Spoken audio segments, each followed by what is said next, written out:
Hai teman kece, kembali lagi bersama Kak Eka. Kali ini kita akan membahas soal materi ekosistem pada subbab komponen dan interaksi ekosistem. Tanaman di halaman rumah Doni tumbuh subur.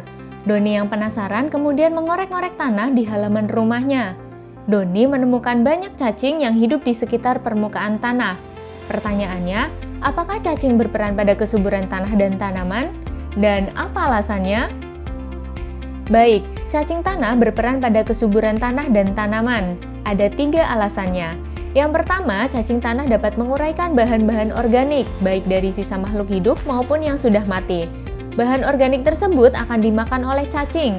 Setelah dicerna, cacing akan mengeluarkan kotoran yang mengandung unsur-unsur hara atau sumber nutrisi yang dibutuhkan tanaman. Yang kedua, pergerakan cacing ke dalam tanah akan membuat pori-pori. Hal ini akan memperbaiki sirkulasi atau peredaran baik udara maupun air di dalam tanah. Udara dan air akan masuk ke dalam tanah sehingga akan lebih mudah diserap oleh tanaman. Dan yang ketiga, cacing dapat menetralkan pH tanah. Jika kadar asam pada tanah tinggi, cacing dapat mengeluarkan zat kapur yaitu kalsium karbonat sehingga pH tanah akan kembali netral. Lalu apa itu pH? pH merupakan potensial hidrogen yang menentukan sifat asam dan basa. Kalau pH-nya tinggi, artinya asam, contohnya larutan cuka, jeruk, dan lain-lain. Sedangkan jika pH rendah, artinya basa, contohnya deterjen, obat nyeri lambung, dan lain-lain.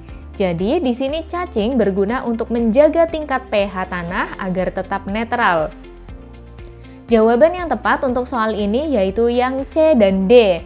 C, ya, cacing dapat menguraikan bahan-bahan organik menjadi unsur hara yang dibutuhkan tanaman. Dan juga D, ya, pergerakan cacing ke dalam tanah akan memperbaiki sirkulasi udara dan air di dalam tanah.